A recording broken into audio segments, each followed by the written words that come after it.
Bom dia, boa tarde, boa noite. Seja muito bem-vindo a mais um dia do Desafio da Liderança Comercial. Eu sou o Gustavo Campos, instrutor-chefe do Ressignificando Vendas, e estou sendo o seu guia aqui neste desafio. É um desafio de 5 episódios. No episódio 1, nós falamos sobre o ambiente do jogo. No episódio 2, nós falamos sobre o papel do gestor comercial e os tipos de liderança. Já vou deixar um card aqui em cima para você acessar a aula 1 e 2. E hoje, neste terceiro desafio, vamos entender o que você não pode fazer como gestor comercial. Definitivamente você não pode fazer. Diminui o seu poder, diminui o seu impacto, diminui o resultado que você alcança.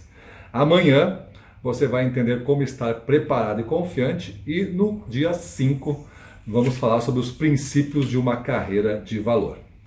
Então, se gostarem do desafio, se estão gostando já do desafio, já deixem um like aqui para nós, né? Uma curtida para o nosso vídeo ter uma boa participação aí na audiência dos gestores da internet.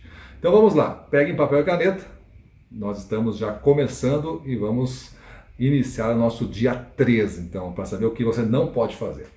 Então, para começar, vou falar umas perguntas para vocês. Eu gostaria que vocês pensassem as respostas, tá? Vai ser rapidinho, não é um teste de conhecimentos gerais aqui. Abre a sua mente, não é sobre gestão, tá? Veja que resposta você daria para essa coisa que eu vou lhe perguntar, para essa questão. Depois eu dou as respostas, só para um teste prático aqui. Eu sei que são questões difíceis, tá? Mas tentem responder de alguma maneira. Usem o conhecimento que vocês têm aí para responder. Vamos lá. Primeira, por que o inglês se tornou o idioma oficial dos Estados Unidos? Segunda, por que mulheres foram queimadas em fogueiras em Salem? Terceira, qual era o emprego de Walt Disney antes de ele desenhar o Mickey Mouse? E a quarta, em qual missão espacial os humanos viram a Grande Muralha da China pela primeira vez? Lá do espaço, né?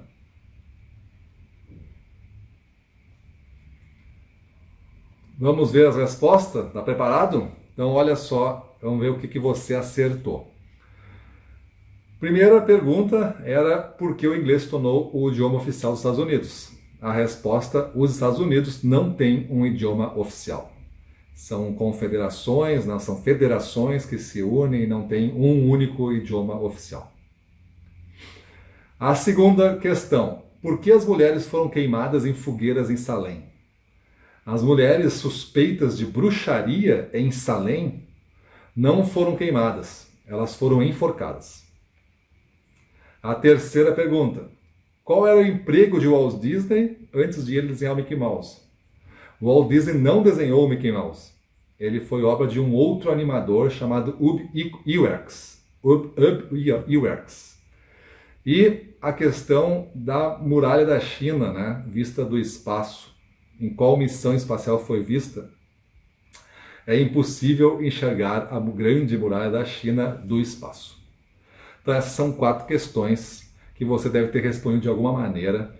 Espero que tenha acertado ou não, mas não quer dizer muita coisa. O que isso significa, né? O que vimos até aqui, 2 psicólogos descobriram e sintetizaram no que chamaram de o efeito Dunning-Kruger. O que é o efeito Dunning-Kruger?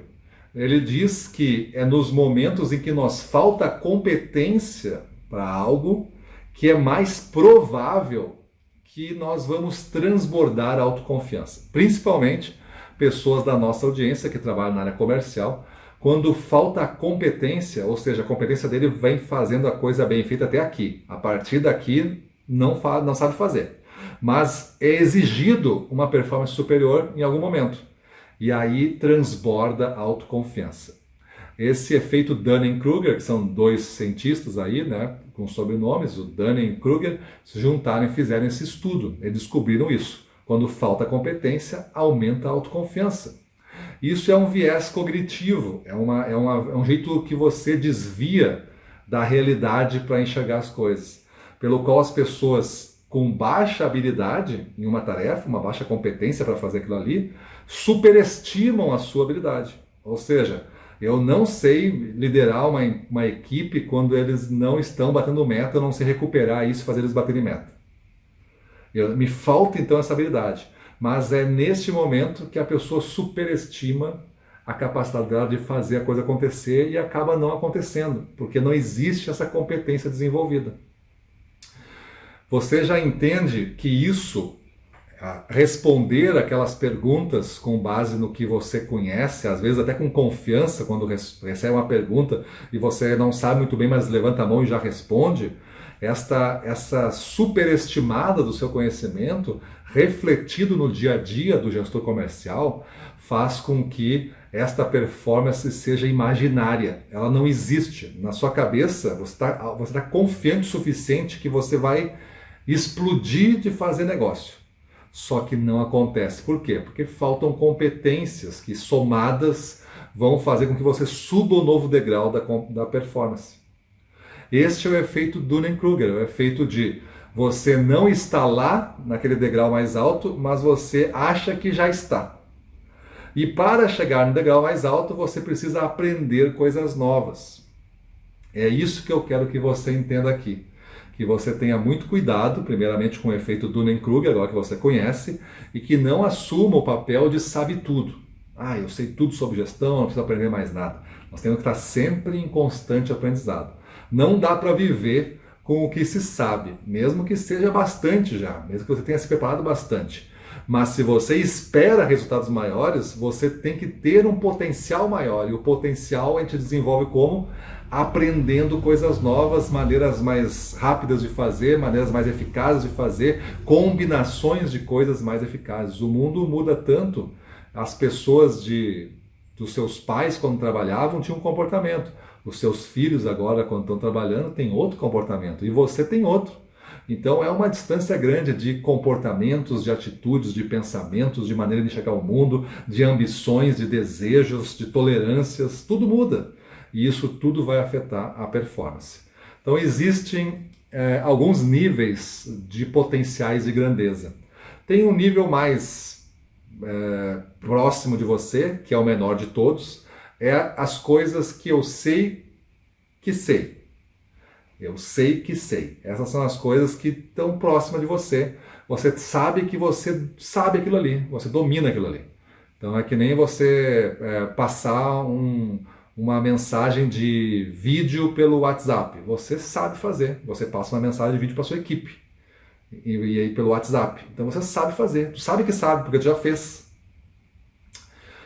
Tem um nível que são as coisas que eu sei. Mas eu não sei que sei, eu sei. É neste nível que estão as respostas que você deu. Tu achava que sabia.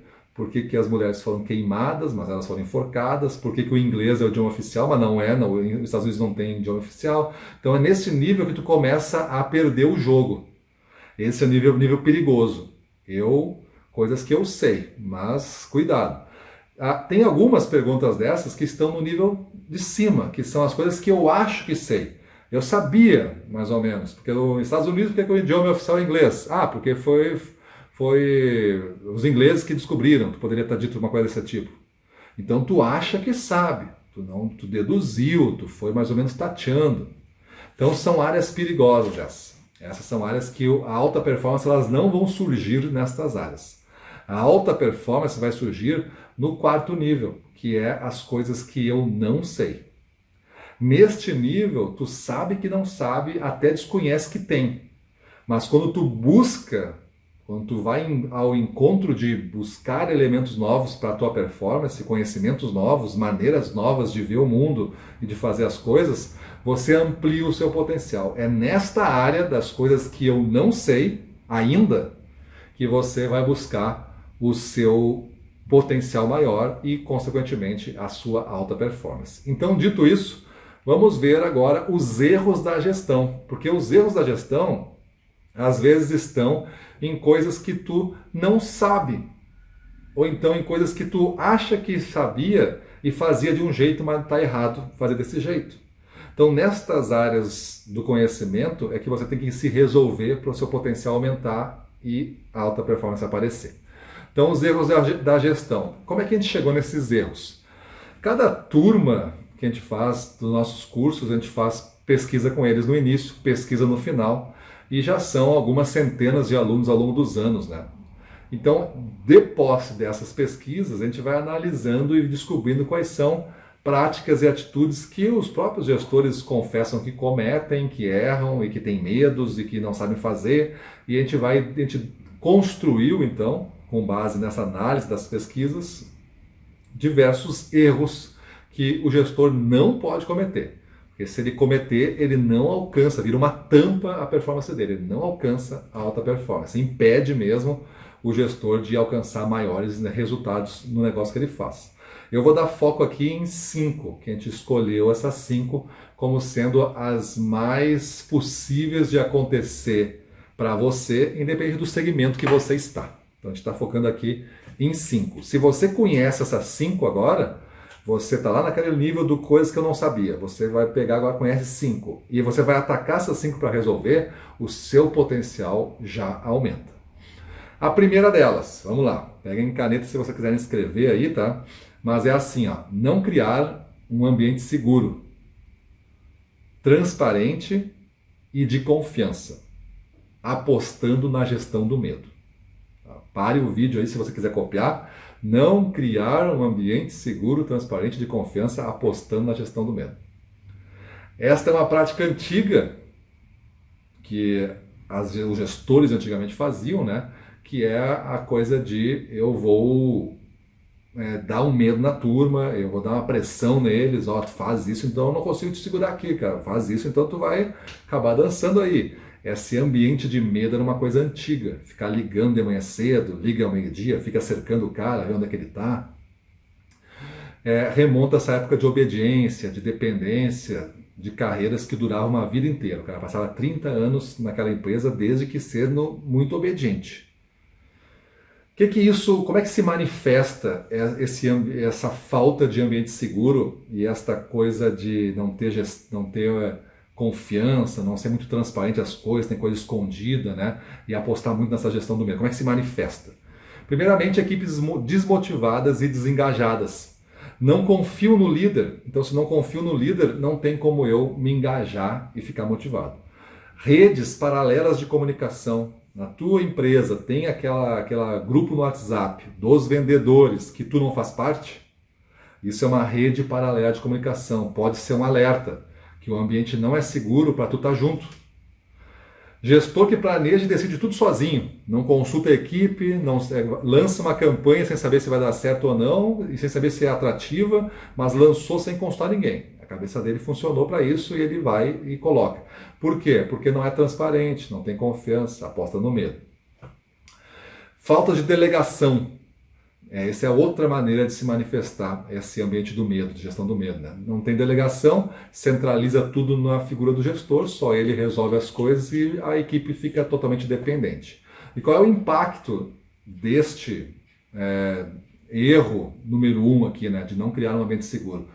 O impacto é a falta de segurança e de confiança que isso ocorre, né, acaba fazendo com que não se permita a instalação da alta performance no time.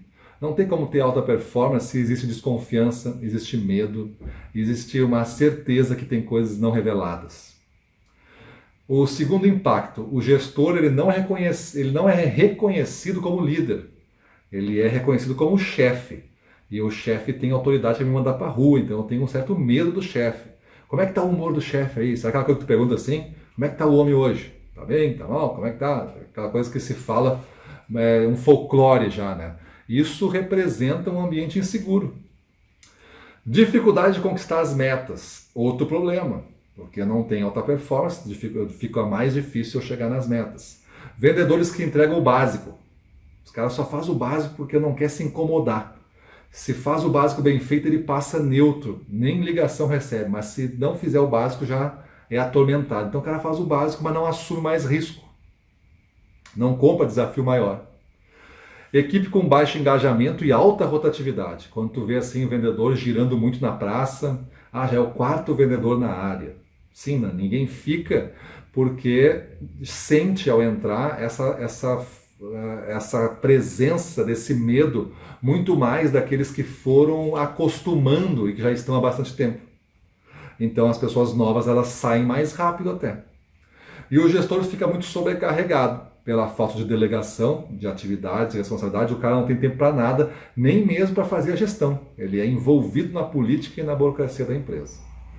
Então agora vamos para o número 2, o erro 2, tá? Então o 1 você entendeu, se manifesta de algumas formas e tem impacto. Vamos fazer a mesma coisa agora para o 2. Só que o 2, anotem aí, ó. Não acreditar que exista um potencial enorme do mercado aceitando o resultado atual.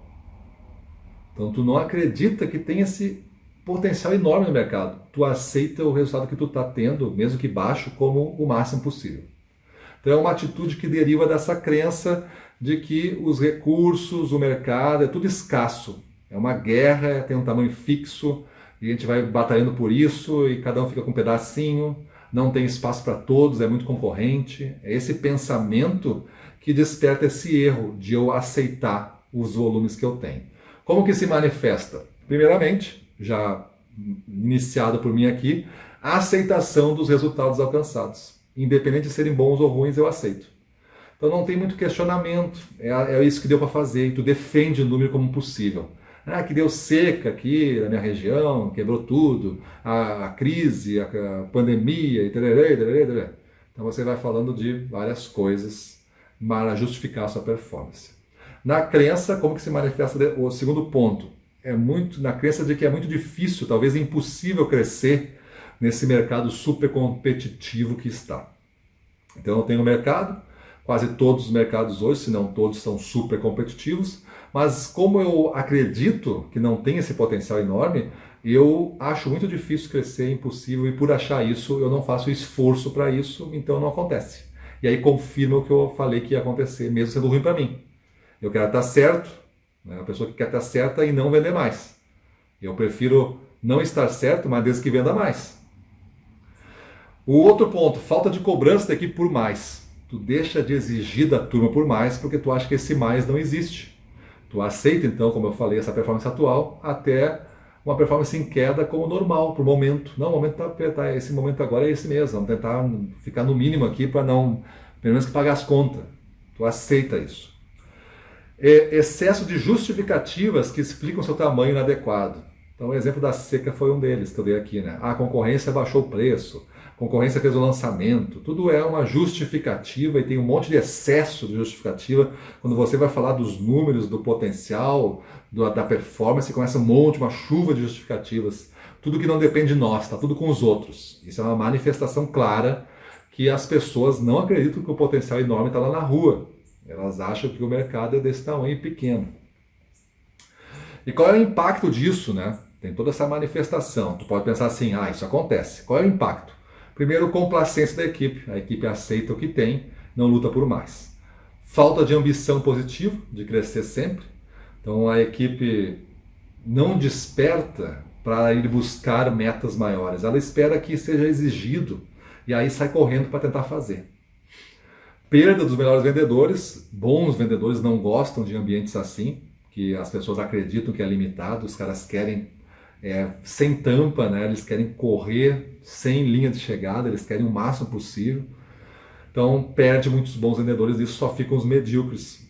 Equipe com performance mediana ou baixa, então medíocre já vem disso, né? Mediano é médio, então equipe sempre com a média. Não bate meta, mas sempre tem esses voluminhos aqui que vai crescendo um pouquinho. Tem uma aversão ao risco, não corre risco nenhum, deixa passar algumas oportunidades de crescimento por não arriscar pegá-la. Não entregar as metas é outro impacto disso. Eu aceito então a baixa performance, não arrisco nada, não entrego as metas, não passo a confiança e a segurança, né, tanto para a equipe quanto para os clientes. Então, se eu não acredito no potencial, eu não ajo como um cara desse nível, eu não vou passar confiança. E no final de tudo, você assina como um gestor comercial uma performance baixa. Você é responsável em último nível por isso. E você está assinando todo mês uma prestação de contas de performance baixa. Esse vai ser o seu rótulo, este vai ser o seu histórico, o seu legado. Número 3 agora, anotem aí. não dar a clareza, vírgula, direção e sentido, vírgula, de forma semanal, servindo como um guia e uma referência sólida e confiável a todos. Então esse é o nosso número 3, tá? Não dar a clareza, direção e sentido de forma semanal, servindo como um guia e uma referência sólida e confiável a todos. Então o gestor não assume esse papel de líder. Nesse momento, o líder deveria, qualquer líder hoje deve, né, dar clareza, direção, sentido, deve atuar de forma semanal com esses drives, esses orientadores, né? Não pode ser uma vez dito e a pessoa vai lembrar para sempre, não, tem que estar sempre sendo repetido. E esse líder tem que servir como guia, uma referência para mim ir atrás dele, ser meu espelho, né? Então o gestor que não tem isso, esse é um erro, ele não faz isso, ele não dá clareza, ele não assume o papel como líder. Novamente ele se afasta da equipe, porque a equipe não acha ele importante. E ele acaba delegando a responsabilidade. É aquele gestor que passa a meta, passa a campanha, e me traga um número, não faz mais nenhuma atuação. É uma delegação assim meio sem interferência, eu te passei as coisas e tu faz aí. Como que ela se manifesta, esse erro, né, de não dar clareza, sentido, direção, como que se manifesta numa empresa para ver se você está ocorrendo isso com a sua empresa? Primeiro, o afastamento da equipe. A equipe e o gestor não combinam muito. A equipe está desmotivada, está insegura e está temerária, tem medo das coisas. Tem medo até de falar com o gestor. Mudanças constantes de estratégia e tática. Uma hora a gente está indo para lá, depois muda, outro mês está indo para lá, muda as coisas, muda tudo que um dia é preço baixo, outro dia é valor, começa a mudar as coisas. Gestor não serve de exemplo para a equipe não se espelha nele. Uma comunicação também muito complexa e ineficaz. As coisas não são bem ditas, elas não são bem entendidas e tudo fica por isso. Muito retrabalho, tem que fazer, refazer, porque a coisa não fica pronta, porque não começou bem também. E uma demora ou uma ausência de decisão. Tu pede para o teu gestor, se tu é vendedor que está me ouvindo aí, ou tu é um líder, um gestor e sofre muito isso, você está acionando esse número 3, tá? A equipe lhe pede coisas e você não consegue dar respostas para ele. Aí você fala assim, é que meu diretor não me autorizou a fazer isso, eu preciso da autorização dele. Então, no alto nível, da alta cúpula da direção, está sofrendo esse erro que está refletindo em toda a cadeia de gestão e passando por você, que acaba assinando a gestão comercial. Qual é o impacto desse número 3? Da falta de clareza, sentido, orientação. Uma equipe, então, desorientada, cada vendedor faz o seu jeito a coisa, então tem áreas muito bem, tem áreas que está muito mal, tem áreas que está sempre trocando. Falta de padrão no serviço, o que justifica também os resultados diferentes. Eu não faço uma apresentação e uma venda da mesma forma em todas as regiões. A minha empresa é vista nas regiões de maneiras diferentes. Cada região é uma empresa diferente, mas no final é uma empresa só. Então a falta de padrão, ela não entrega resultados consistentes em todas as regiões de atuação. Falta de foco nos objetivos da empresa. Como eu não sei quais são, está sempre mudando os focos, os objetivos, eu esqueço eles e tento fazer o máximo possível de venda.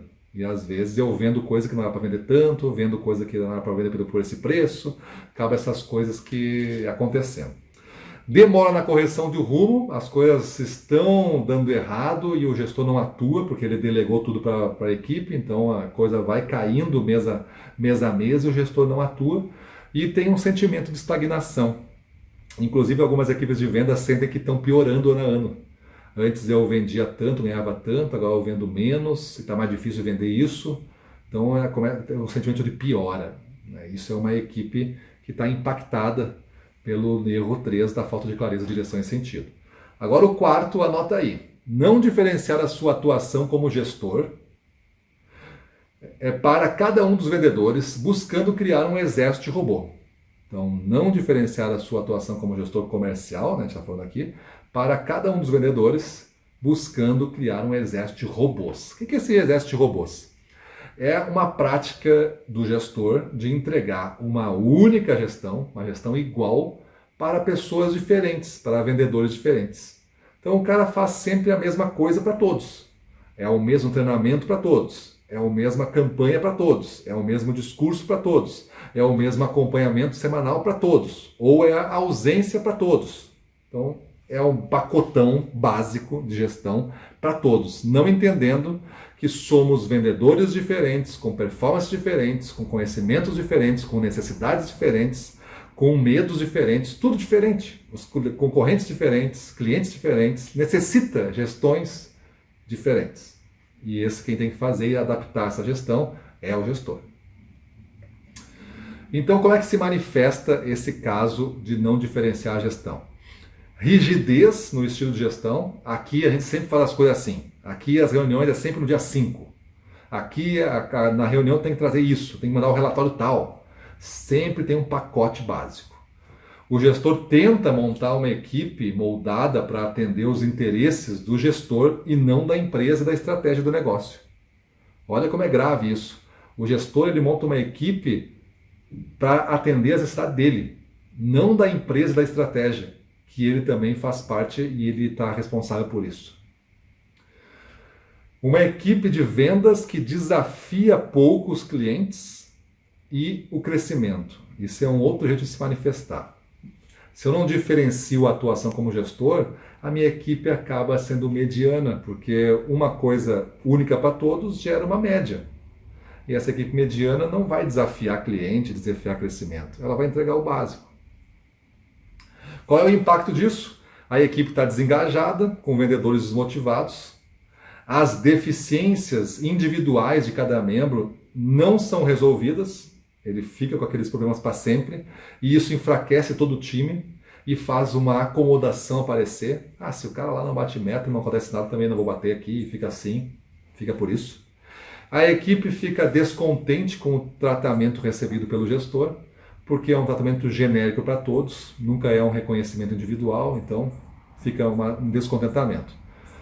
Então esse foi o número 4. Agora o número 5, nosso quinto erro de hoje, né, da gestão, que você não deve cometer, é não gostar de aprender sempre com tudo e com todos. Não gostar de aprender sempre com tudo e com todos. É uma atitude assumida que o gestor comercial acredita que já passou tempo suficiente estudando e agora é hora de aplicar.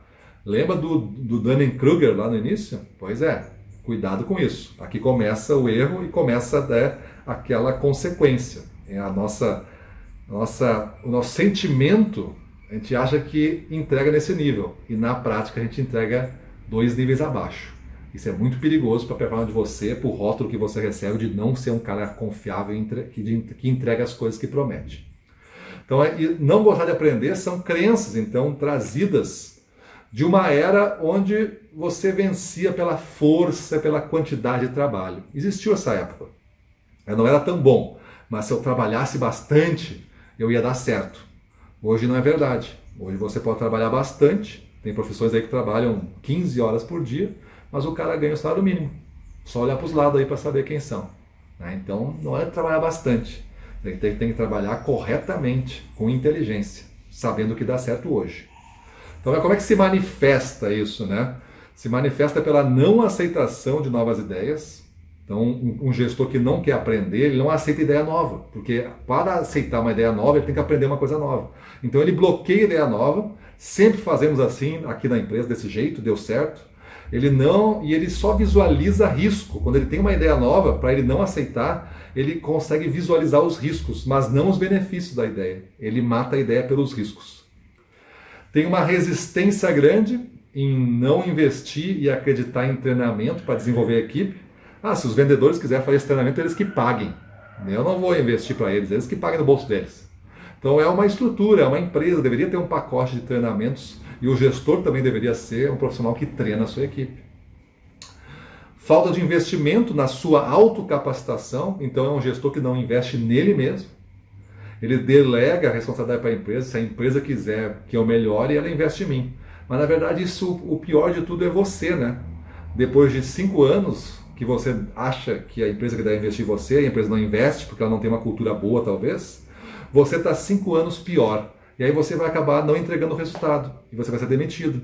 E você vai numa entrevista de emprego agora tentando fazer o efeito Dunning-Kruger prevalecer. Você vai mostrar uma confiança maior do que você entrega. Um treinador, melhor, um recrutador bastante habilitado vai identificar na hora que você está mentindo. Vai fazer um teste psicológico, vai aparecer lá que você está mentindo. E você nunca mais consegue se recolocar no lugar que você estava. Aí você recomeça de baixo. E aí a cada 5 anos você desce mais, você não sobe mais, você só desce. Até que chega um nível que o mercado não lhe aceita mais. Você vai buscar outra coisa, porque aqui, gestor, não serve mais. Qual é o impacto, então? Além desse que eu falei, que é trágico, né? Que esse impacto aí é da causa de queda da empregabilidade, da dificuldade de recolocação. Também tem esse conhecimento defasado, falta resposta para tu resolver os problemas complexos que estão surgindo. Isso vai gerar uma falta de confiança, às vezes em ti mesmo. Tu pode não mostrar isso, mas tu tem uma falta de confiança, às vezes tu reage com um certo intolerância, né, com uma certa raiva, uma certa agressividade. Por quê? Porque foi atacado uma coisa que te desestabilizou, que é a tua confiança em saber o que fazer. A dificuldade em definir estratégias e táticas diferentes das usadas no passado. A gente usou alguma coisa, deu certo, aí tu fica só repetindo aquilo ali porque tu sabe fazer, não usa uma coisa nova. E cada vez que tu repete, o resultado é menor. Dificuldade da capacidade de resolver problemas complexos. Esses problemas começam a aparecer no mundo, cada vez eu não sou mais capaz de resolver eles. A percepção de um afastamento dos líderes da empresa, os líderes, seus líderes, você é um gestor, mas tem líderes, né? Se você não for o sócio, tem líderes, mas o afastamento dos líderes da empresa de você e de convites para você como gestor participar de alguns fóruns estratégicos da empresa. As coisas são definidas, você não sabe nada, você sabe na mesma hora que o vendedor está sabendo lá, porque você não é convidado para as coisas mais. E a equipe ouve o gestor, no caso você, né, a equipe de vendas, ouve você mais pelo medo da sua posição, de serem demitidos, do que pela autoridade do seu conhecimento. Você tem um rótulo que é um gestor que não sabe nada. É um gestor que a gente chama de tranca-fila. Você é um gestor tranca-fila. Então cuidado para não ser um gestor tranca-fila, que é o nosso quinto erro aqui. Então a gente passou por 5 erros, né? Não criar um ambiente seguro, transparente, de confiança, apostando na gestão do medo. Não acreditar que existe um potencial enorme no mercado, aceitando o resultado atual. Não dar a clareza, direção e sentido de forma semanal, servindo como um guia e uma referência sólida e confiável a todos. O quarto, não diferenciar a sua atuação como gestor comercial para cada um dos vendedores, buscando criar um exército de robôs. E o quinto, que a gente viu agora por último, não gostar de aprender sempre, com tudo e com todos. Então você já deve ter também ouvido falar do Viktor Frankl, aquele psicólogo, né, que ficou preso nos campos de concentração. Uma mulher foi separada da esposa e viveu depois de parar, né, no campo de concentração por toda a guerra, Segunda Guerra, no campo de concentração nazista, né, sofrendo torturas incríveis, passando do pior que um ser humano consegue passar. Ele vive, então, para contar a história dele e para nós dizer a seguinte frase: quando não conseguimos mais mudar uma situação, temos o desafio de mudar a nós mesmos. Então, a partir de agora, vocês têm o desafio de mudar você mesmo. Primeiro, corrigindo esses 5 erros que a gente falou. Então, hoje a gente viu esses 5 erros, né, que todo gestor acaba cometendo, às vezes por não saber, e acaba impedindo de o crescimento da sua performance aparecer. São erros que causam um grande impacto, então, na sua forma de fazer gestão. E o exercício do dia, para ajudar você a dar o primeiro passo na solução desses 5 erros, é o seguinte enunciado. No exercício de hoje, você vai fazer uma reflexão sobre quais são as atitudes que você toma como líder que sabotam a sua performance como líder e a entrega dos resultados. Então você vai fazer uma reflexão para saber o que está sabotando você. São erros que você vai identificar. Primeira pergunta, identifique as atitudes que sabotaram a sua performance. Olha para o passado. O que está acontecendo? Que tipo de atitude tu acha que está cometendo repetidamente que não está conseguindo fazer uma performance subir? Isso a gente classifica como um erro. Como você pode fazer para, a partir de amanhã, eliminá-las da sua maneira de fazer gestão comercial? Então olha para o passado, identifica esses padrões e elimina. Como é que tu pode fazer? E por fim você pega esses 5 erros que eu falei aqui e você vai ver se realmente não está vivendo eles. Se você está vivendo, já tem planos de ação para cada um desses 5 erros. Então fechamos aqui o nosso desafio de número 3. Façam esse exercício proposto para melhorar o seu autoconhecimento, liberando esse potencial de crescimento. Não percam a aula de amanhã para entender como estar preparados e confiantes para enfrentar todos os desafios do mercado. E se gostaram da aula de hoje, deixem o seu like já para ajudar o canal, por favor. Beleza? Então é isso aí. Vamos para a rua, na frente dos clientes, domínio total. Vamos para cima deles.